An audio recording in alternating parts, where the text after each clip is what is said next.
And we are live on Facebook and we are recording. I am John Mercer, president of Las Vegas Tri Club, and I've got Bob Gamble with me, ambassador of Las Vegas Tri Club. Hey, Bob, how's it going? Good, good, good. Thanks. Awesome. And tonight we are doing a member spotlight with Vanessa Cook. And I am really excited to talk with her. She has a great depth of experience in racing, not only our local races and our Tri Club races, but also world championships and ITU. And it'll be a lot of fun to talk with her. And she is originally from the UK, right?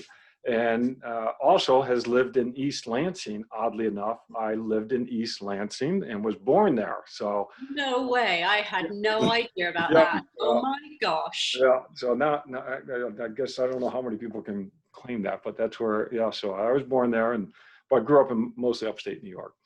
So it'll be fun. Now, Vanessa was our second place winner in the point series race as well, and that was very competitive. And I know we're going to have some fun talking a little bit about about that. At least one race on that one. Yeah.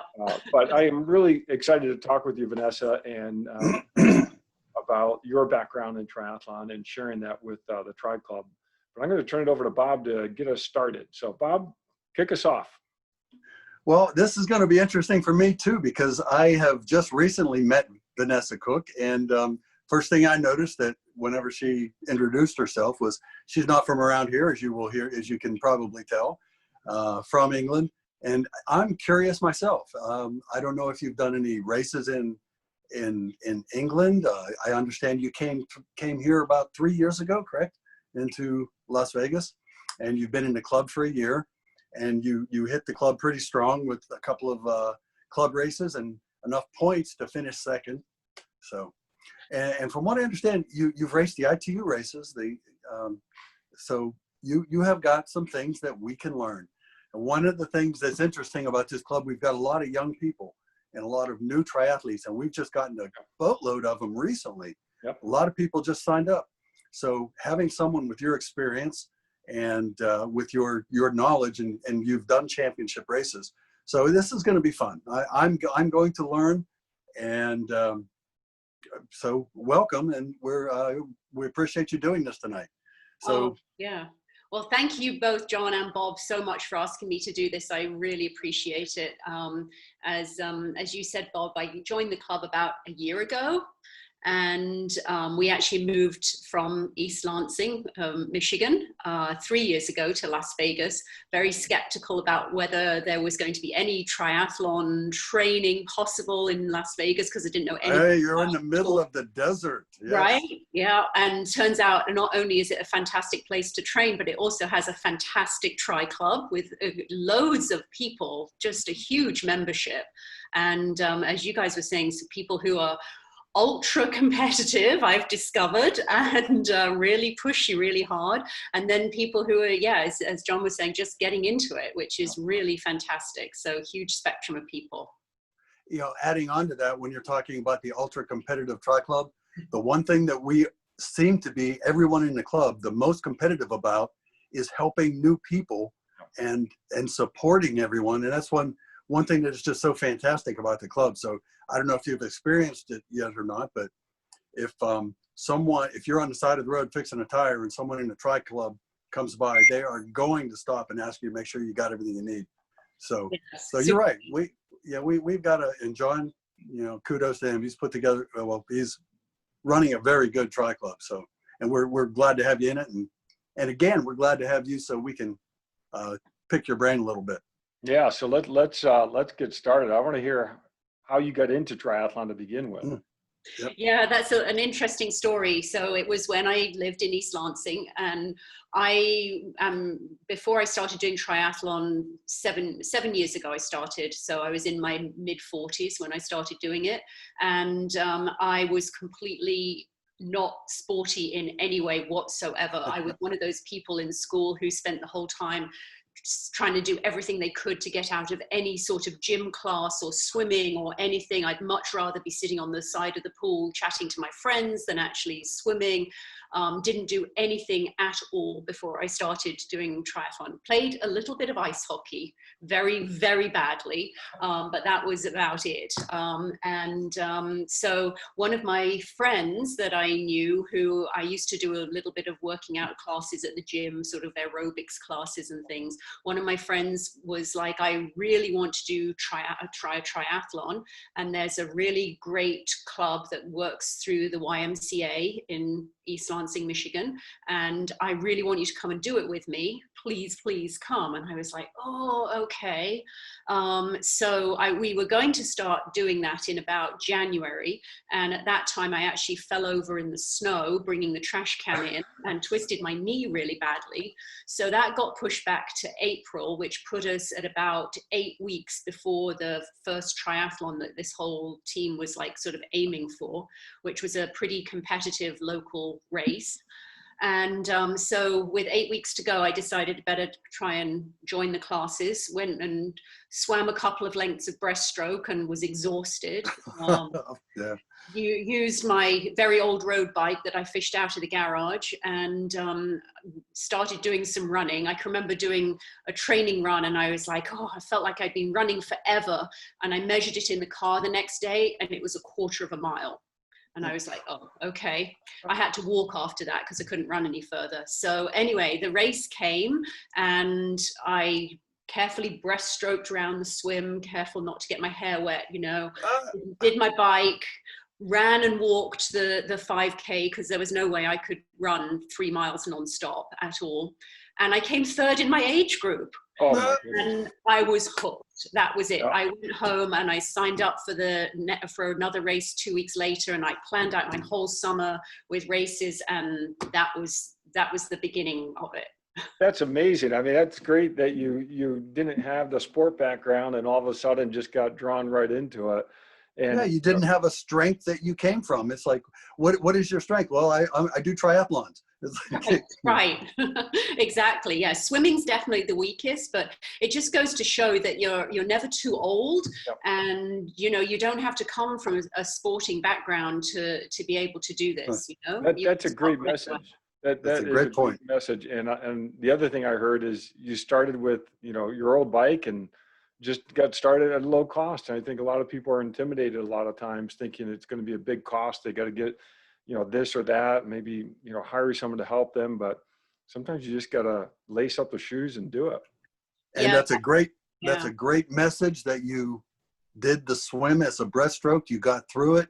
You got on your old bike and you walked. You don't have to run. A lot of people think, I hear people talking about how would you ever do a 70.3 or an Ironman? And the answer is you don't go hard. You don't go as hard. And walking is okay. So to actually do that, and then you build from there. You do. And that old road bike, I qualified for national championships on that. Oh, wow. Whoa. So you don't need special stuff at all. Just do it. So walk us through. You got started with this race on an old bike and really no swim background. How did you start moving towards this competitive and I'm glad you have your Team USA shirt on, and I mean this is really neat to see you go from that starting place to something very highly competitive. Tell us about that trajectory. Yeah, thank you. It all happened really quickly. So the first race I did, I came third in my age group. The one I did 2 weeks later, again, doing breaststroke, I can vividly remember that one. I did actually manage to run the whole 3 miles, despite a couple of mishaps during that race, including falling off my bike. And I won my age group. And the race I did about 2 weeks after that, I got an email from USA Triathlon that said, congratulations, you were the top third in your age group and you've qualified for national championships. And the shocking thing to me at that point was that this was sprint distance races I'd been doing, and I had just qualified for the Olympic distance national championships, which I was terrified about. And so at that point, I just picked up a couple of sort of online training programs, and then decided that I really needed a coach. And I think having a coach is really important because they know what they're doing, and they can guide you as to how to improve and how to not overdo it and what to do to get where you want to go. Mm-hmm. Oh, that's great. So what was your first national championship? So that was the following year, and that was in Milwaukee, which is a wonderful course. And I learned so much from doing that race. I finished about middle of the pack in my age group, but I learned a ton. I mean, national championships is just unbelievable. They have the Olympic distance race on one day and the draft legal sprint race on the Sunday usually.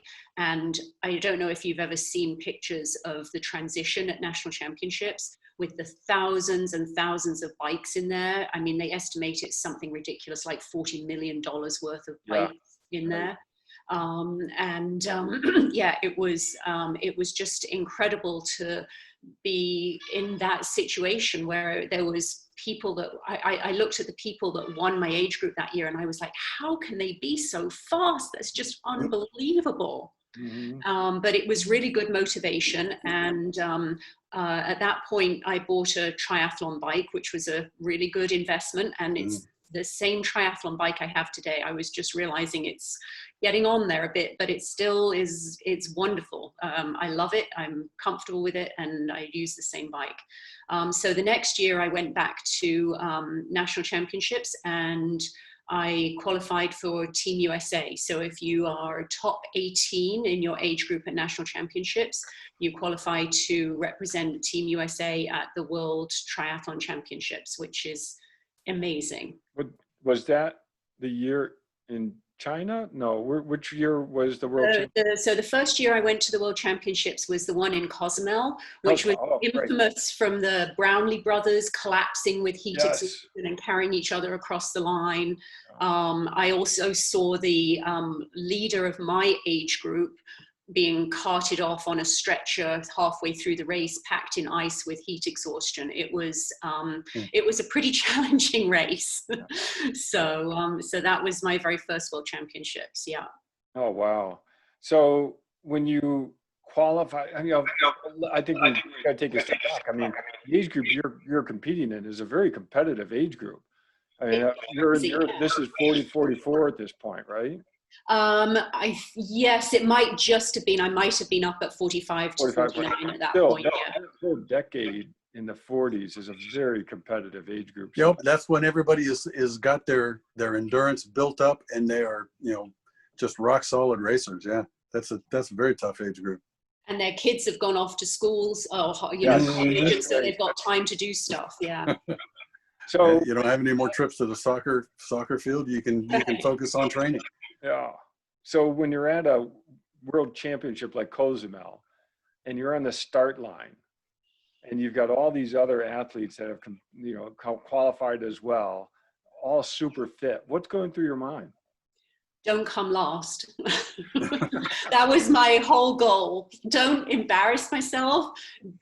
Well, my very first coach used to tell me the first goal should always be finish the race. Yeah. And honestly, when it came to Cozumel, that was actually a really big deal doing that because it was stinking hot. Yeah. And then the next goal was just, not embarrass myself. Please don't come last. Don't get disqualified, because a lot of these world championship courses are very complicated technically. The transition zone is very complicated. And I was just like, just don't do anything where you're going to be disqualified, so that you can get over that line and get your finisher's medal. And that was all I wanted to do. That's great. I mean, that just speaks to everyone. I mean, we all get nervous before a race, and we're all going through lots of different things. So in that race, when did you settle down and figure, well, you're not going to be last? So when did you get into race mode? How far into the race was it? Honestly, once I got off the swim, they were having really big problems with the swim because of the currents. Yeah. And we were watching I was watching waves go ahead of me where people were swimming like crazy, and they were actually going backwards. Yep. And so they kept kind of moving where you were expected to swim around, and so the swim was all very confusing, and all I wanted to do was get out of the water. So yeah. And then now, once on the bike, is that comfort zone at that point? Yeah, that once you're on the bike, I mean, I'm always worried that I'm going to get a flat or something like that, because obviously, you know, that kind of puts an end to being competitive. Yeah, once he got off the bike, I was happy. But then the problem was the run was so hot. There was no shade, and people were literally dropping like flies. And it's humid down there too. This was in Cozumel. Yeah, it was Cozumel. It was beginning of September. My dad had come to race, to watch me race. And so I just wanted to make sure that he got to see me finish, because that would mean everything. So. And now that's the Olympic world championship. That's Olympic distance. Yeah, I haven't really talked about that, but mainly what I do is Olympic distance. I've kind of been a chicken about doing anything longer than that, to be honest. So, yeah. Well, Olympic, I believe, you know, it seems to me that is that's the hardest distance, in terms of the fact that you go hard for the entire time. So it hurts. Is that what you do? Is what is your strategy when you're doing an Olympic race? How do you approach it? Yeah, I learned a lot about that distance at the national championships 2 years ago, which were in Cleveland. And you guys may have heard about this, because they had a massive thunderstorm the Monday before the race, and like thousands of tons of sewage spilled into Lake Erie right at the swim start from a storm drain. And it was disgusting. So you couldn't get in the water and practice before the race. And the day of the race, the wind really picked up right before my wave. And I mean, talking of waves, I mean, they were just massive waves. And for, 1,500 meter swim course, we were going right out into the middle of Lake Erie. You couldn't see any of the buoys. You couldn't see where you were going. It was really quite scary. And it took me 40 minutes to get through the swim. My poor husband, Tony, was standing on the side. He knows how long it usually takes me to do a swim. And he was totally freaking out as to whether I'm going to come out of the water or not. And I swallowed so much water. I got out and I was just retching, and I was just like an absolute wreck. And I got onto my bike, and all I could think of was, I am so far back, but I want to get a world championship qualification slot. And so I am going to do everything I can to go as hard as I can right now. I'm not going to give up just because I had a bad swim. I've come all this way. I'm going to do my best. And I went harder on that bike than I have ever gone. I didn't think, oh, I've got a run coming up or anything like that. I just hammered it, absolutely hammered it. I love to hear this. You can just hear the emotion. Right? Yeah, you were hitting it hard. It was crazy, and you're always kind of in the back of your mind thinking, oh, I can't go all out because I've got to run, and I just was like, I got off the bike and I was like, I don't even know if I can stand up right now. And anyway, I managed to run my way up into the top 20 and got a slot to race at World Championships the next year. That was one of those damn the torpedoes, full speed ahead. We're killing it. Yeah, exactly. And what it taught me was that I probably hadn't actually been going hard enough on the bike before that, because it showed me that I could do that and I could still run afterwards. And ever since that, the bike has actually been my strength, because I know I can really, really hammer it. I still can't beat Terry on the bike, right, John? She is so fast. Yeah, we'll get to that race. That's one of John's mantras was, build on success. So whenever you have a success like that on the bike, that does fire you up, doesn't it? Had you been doing bricks? I'm just curious. To run off of the bike, you had been working on that, right? Oh yeah, all the time. I do about 2 bricks a week. A shorter one on Tuesday and then a longer one on Saturday. Yeah, all the time. And also some swim to bikes as well, when I can manage to figure out the logistics of it. Right. Well, what I really liked about that story is, one, you ran into some problems, but then you were able to solve them. And and I really appreciate that you figured out how to get out of your safe zone. And I think that's a great message for people to hear, is that sometimes you just got to risk it, and you just got to go and see what you can do. But that's the great thing about this sport, is that you can try to go, hard in the swim or the bike or the run or all three, and really learn what you're capable of doing. Yeah, for Yeah. sure. I don't know if have you done Pumpkin Man here? I haven't. I have run the 10K Pumpkin Man, but not the tri. I know. It looks crazy, doesn't it? Going up that hill on the bike. Oh my gosh. It's fun. I love it. And one thing the reason I brought it up is they haven't canceled that yet. That's still Excellent. as I understand it, they're still planning on having it. Or at least they haven't canceled it. We'll put it that way. Yeah. Yeah.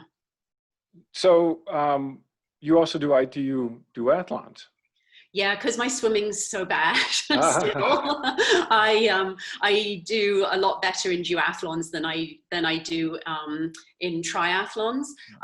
So my current biggest success was winning silver medal at the World Championships last year. Congratulations! Oh, awesome! It was a really hard race, and I won it on the bike. It was a very hard bike with a very big climb and some very steep downhill, and it was an amazing race, and I was just so overcome when I finished to find out that I had won the silver, that it was just amazing. It was vindication for an awful lot of pain and hard work to get there. And was that at one of the was that at a championship that you got the silver? World Championships, yes. That's amazing. That was Spain, right? It was in Spain, yes. It's kind of sad thinking back to, how lucky I am to get to travel to these places and race and represent the US, and it's been really hard this year not being able to do those fun things. Mm-hmm. Oh no, for sure. Now, how did you find duathlon?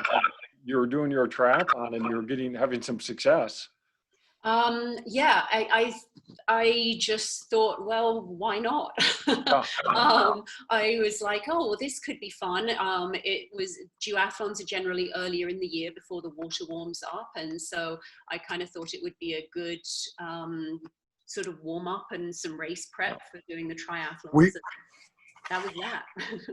We might be able to talk John into restarting the mountain bike duathlon. We had one of those a couple of years ago, and it's so much fun. I loved it. Was it trail running instead of road running? No, well, it's trail running. Well, not necessarily trail, but it was like a double track dirt road type. And but the mountain bike was on a nice single track. Nice. I enjoyed it. So maybe we can do it again, John. Yeah, no, that was great. Yeah, well, Vanessa's good at the aqua bike. Oh yeah. All right. There is an aqua bike, a very nice aqua bike coming up that also has just started to be advertised. The HITS Palm Springs. Oh. It's not the Ironman Corporation, but HITS, and but they run the same course, and they have an aqua bike that I did last year. It's wonderful. So the half Ironman aqua bike. The inside joke here is we did our aqua bike for the Tri Club last year, and Vanessa and Terry had a finish that I had myself questioning the safety of the sport. So that was a sprint to the finish in bike shoes on pavement, and that was. Oh, okay. I missed that. The photos were hysterical because there's these two people sprinting for the line wearing bike helmets and, as John said, bike shoes, looking absolutely ridiculous, going all out as fast as you can. Yeah, it was. In bike cleats and bike shoes too. Clunk, clunk, clunk. Yeah.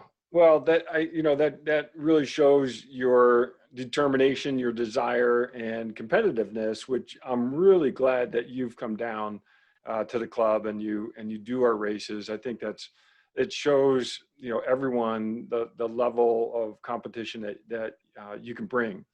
And so it's really neat to have you involved with the club doing that.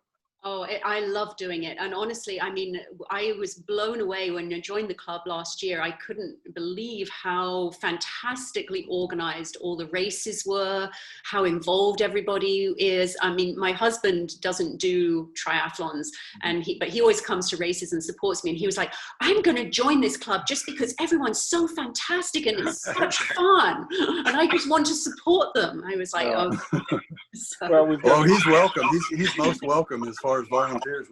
And he sounds like the kind of guy we'd love to have at the races in the morning. Yeah, he's a good support system. Yeah, for sure. Well, we have a lot of people that love the sport, and like we started tonight, we have a lot of people that are starting in the sport, and maybe what kind of advice do you have for people who are just getting started, and they may be coming from a variety of different backgrounds, but what advice do you have for them? Yeah, I mean, I understand how it can be really intimidating because I came into it with no fitness level whatsoever. And I think it doesn't matter how slowly you go, how fast you go, you are still doing it. You will still be a triathlete. And you're still welcome. Right. And you're lapping the people on the couch, right? Mm-hmm. And all of us are just, as you said, are just so excited to see anybody new coming into the sport that you just want to help them in any way they can. I think the biggest piece of advice I would say is smile, because it hurts less when you smile. That's something that Siri Lindley always told me. So I can remember doing the half iron last fall, my very first one, and I was out on the run and I'm like, just smile because it hurts less. So it's true. So smile. And that's probably the biggest piece of advice. Just do it.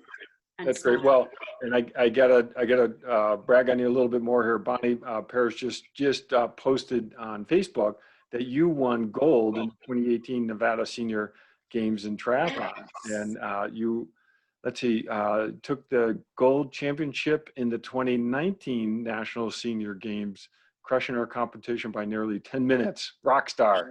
Whoa. That was an amazing experience, actually. I'd encourage anybody who is over 50 to think about competing in this National Senior Games. They were in Albuquerque last year, and it's just amazing. There are people there in their 90s doing like the 100-meter sprint and things. They have all sorts of different sports. And so I was definitely one of the younger ones, and the triathlon was really fun. It was really amazing, and I really enjoyed doing it. And what distance was that? Was that a sprint distance? That was a sprint. Yeah, that was a sprint. So and it was at altitude. It was about 6,500 feet. So it was quite painful. Yeah, that would be. Okay, so obviously 2020 is almost a season lost here, and maybe we have some fall races, but none of us know, and we got our fingers crossed. But maybe looking ahead to 2021, what are you looking at doing next year? Yeah, so at the moment, I'm hoping that the Duathlon National Championships are going to go ahead in Lake Havasu City. We'll see. That's my goal right now. But we'll see. When is that one? October 17th. Yep. Okay. So we'll see. And then next year, we'll have to see what happens. But it will be back to hopefully doing some tri-club races, because they set me up really, really well for all my successes last year. And then we'll have Duathlon Nationals. Duathlon Worlds got postponed, so that will be next year. And I'm excited. The Olympic distance ITU World Championships next year are in Bermuda, which I'm like, that works. So excited. So I'm really hoping those go ahead. And then, of course, we've got the 70.3 World Championships just up the road. I think Laura's doing those as well, right, John? Not right now. Her 2021, her Kona race got pushed off to 2021. That's right. But Yes. yeah, I know a lot of people are targeting St. George 70.3 next year. So fingers crossed that we have some races to qualify for it. It's Right. Well, I'm lucky because they rolled over. If you'd qualified for New Zealand Yep. this year, they are rolling your qualification over, and so I was super excited. So wait a That was the second. Wait a 70.3. second. Wait Yeah. a second. You qualified for 70.3 New Zealand? I did, yes. Where did Yeah. you do that? So at the end of last year, I decided that I had to stop being a chicken and only doing Olympic distance races and actually try something longer. So I did it I did Tempe right at the end of the Yep. season just to do it, and had no idea what it was all about. And I came third in my age group and qualified, and That's was amazing. shocked. That's just amazing. Yeah, I was actually going to encourage you to do some 70.3s. I think Thank you. with a strong Olympic, sort of background, going up to the 70.3 is a good extension of that, and so that is really neat. So Thank And you. for the record, that hasn't been canceled yet. No, So the New Zealand has, but no, Tempe this year is Tempe still. is still on. Yeah. well, that's great. So yeah, so you're bumped to St. George already, 2021. So that's good. Yes. Okay, so yes, fingers crossed that we have some normalcy next year and have a schedule. So Yeah. that's great. Well, I said I'd keep you for 30 minutes, and we've already gone long. Oh, we can chat for hours. I know. Yes, really, you've got such a wonderful background in racing, and just such a great attitude towards racing and competitiveness, but also enjoying. And that's such a key with being successful is to have fun. And you clearly enjoy the races and have had some great success in duathlons and triathlons. So thank you very much for doing this. Yeah, thank It you. was a pleasure. It's been really, really fun. As I said, I'm so excited to be part of this club and meet all these wonderful people. And as you said, I'm really hoping we get to see some new people coming in and learning how to do all this. So Great. Well, this has been very informative. Thank you for doing this. Thanks, Bob. Good to see you. yes, thank Likewise. you. Likewise. Pleasure meeting you, Vanessa. Nice to meet you too, Bob. I'll see you again soon, I'm sure. Absolutely. Okay, I'm going to stop the live stream. Thanks everyone who is on the live stream. And I'm going to stop